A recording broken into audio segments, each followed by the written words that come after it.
À mi-parcours de l'échéance pour la réalisation des objectifs de développement durable, les yeux du monde sont de nouveau rivés sur vous. Au cours du week-end, des jeunes et des groupes de la société civile se sont rendus à l'ONU ou défilés à travers le monde pour réclamer une action urgente. L'heure est venue de prouver que vous êtes à leur écoute.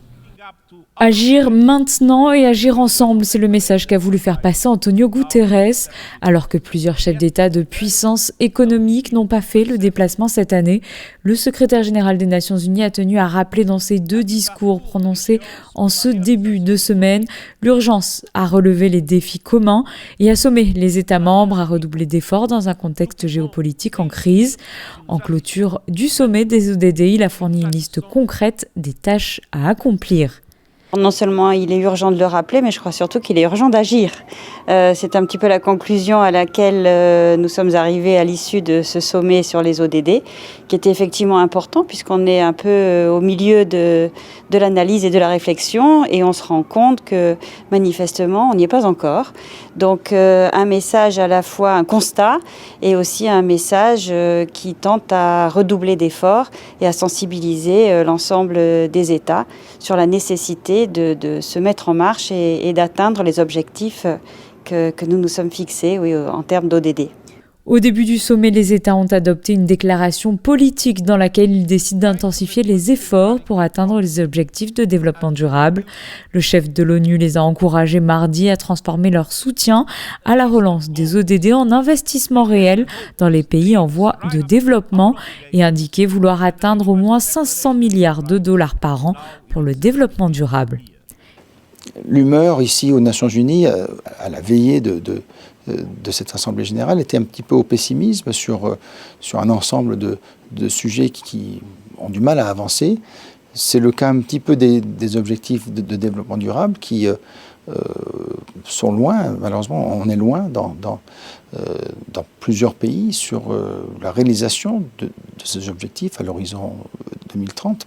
Mais je crois qu'il y a des engagements qui sont venus dans les dernières heures qui sont très très encourageants.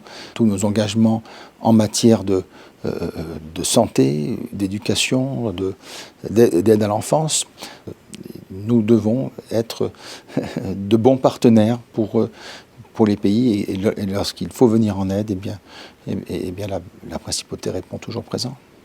Autre grande thématique abordée en ce début de semaine, la réforme des Nations Unies souhaitée par son secrétaire général, la question de l'intelligence artificielle et les dangers qu'elle peut susciter. Et bien entendu, le conflit en Ukraine. Pour la première fois, le président Volodymyr Zelensky est monté à la tribune de l'Assemblée générale. Il a renouvelé son appel à l'aide et a rappelé l'invasion injustifiée de l'Ukraine par la Russie, qui est une violation de la souveraineté de son pays et de l'un des principes fondamentaux de la Charte des Nations Unies.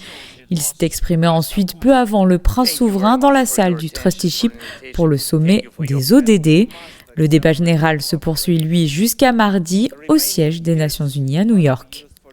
Et parallèlement à cette Assemblée générale des Nations Unies, plusieurs événements ont lieu à New York autour des thèmes abordés lors du débat général.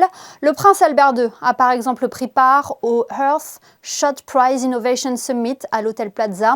Il était notamment accompagné d'Olivier Venden, le vice-président de la Fondation Prince Albert II de Monaco. Ce rendez-vous créé par le prince William en partenariat avec la Bloomberg Philanthropies récompense des solutions innovantes qui répondent aux défis environnementaux. Plus tôt dans la matinée, le prince souverain s'est rendu à une table ronde conjointement organisée par l'Union internationale pour la conservation de la nature et le Comité international olympique. Son thème, inspirer l'action positive pour la nature d'ici 2030. Alexandra Pani nous en dit plus. Un cadre rassemblant fédérations, ligues, clubs et organisateurs d'événements sportifs a vu le jour en décembre dernier à Montréal pour mettre en place une action transformatrice pour la nature dans la pratique de tous les sports d'ici 2030. Ce cadre est né d'une collaboration entre le CIO, l'UICN et le Programme des Nations Unies pour l'environnement. L'objectif, protéger la nature contre les dommages causés, restaurer les écosystèmes et éduquer les membres de la communauté sportive pour qu'ils agissent en faveur de la protection de la nature. Le prince souverain a pris la parole mardi matin lors de cet événement organisé en plein cœur de Central Park. Il était entouré d'athlètes, de défenseurs de la cause et de nouveaux signataires.